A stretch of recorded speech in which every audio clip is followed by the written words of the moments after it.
Hi, this is Dr. Kirk Megu, TV and podcast host and former university lecturer. Welcome to Behind the Scenes. I've got some exciting news that's happened, but I won't tell you that today. I'll tell you that another day. Because it was Martin Luther King Day earlier this week in the United States, there was a story I heard yesterday that was quite amazing, and I wanted to share it with you. It goes back to the southern United States when Jim Crow laws were around, when a lot of Afro Americans were sharecroppers and tenant sharecroppers. So it was a lot like slavery, but slavery was finished. So there was this a white man who had a large farm, and there were many tenant sharecroppers on the farm. And he had a visiting nephew there, and they were working on having the grain put in the mill and grinding the mill there.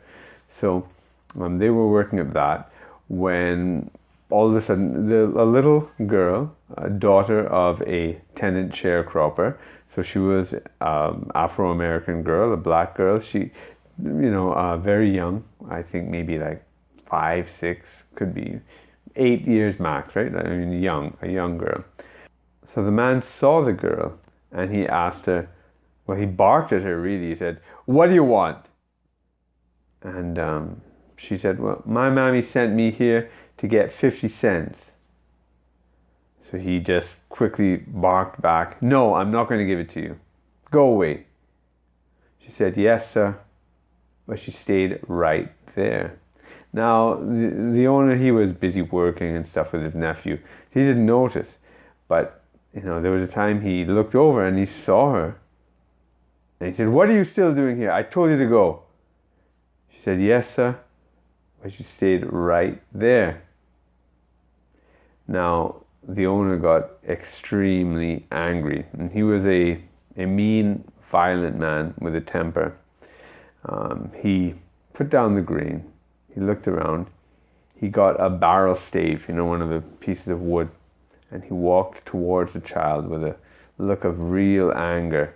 And the visiting nephew who was looking at this, he was scared because he knew the temper that his uncle had, and he knew that, in those days in that part of the country, a little black girl defying a white man who in fact was her boss and superior there on the farm and whatnot, that was not supposed to happen.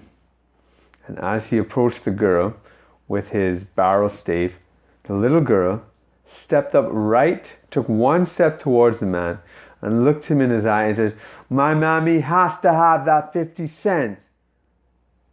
Now, the man just stopped in his tracks, put down the stave, reached in his pocket, pulled out the 50 cents and gave it to her.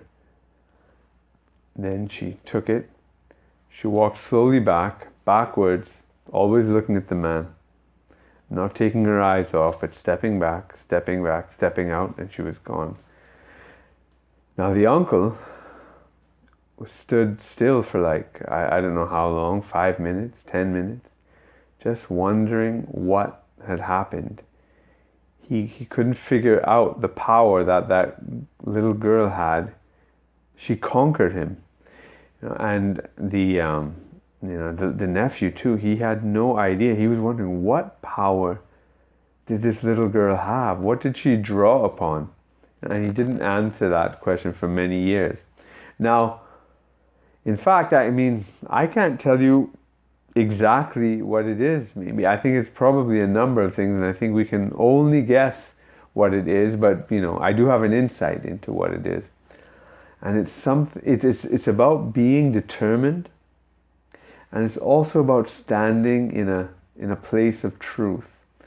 Actually, Jordan Peterson has talked about this as well. How when you stand in a place of truth, you're standing firm and nothing can move you. A friend of mine who wrote a book about this kind of stuff, he showed me this experiment that's really weird. I'm going to show you right now. And okay, basically do like an okay sign with your left hand. Right now, people say this is racist now. The left are so trolled. Anyway, do an okay sign, right? And hold your finger and thumb very tight. Put your finger here and say a lie, like my name is Pat, right? And do that. My name is Pat. Try to prevent your finger from going. Right now, say the truth, what your name really is. My name is Kirk. It's much, much, much harder, right? And I'm not doing this on purpose, right? You do it yourself. You'll see, when you tell the truth, your body is stronger. Right? There are other experiments like that you can try. I've seen, I think, one where you hold your arm out or something. But when you are grounded in the truth, when you are grounded in I guess what is your truth as well, you can take on the world, and it's a very, very important lesson. And what does this have to do with the podcasting, with the media?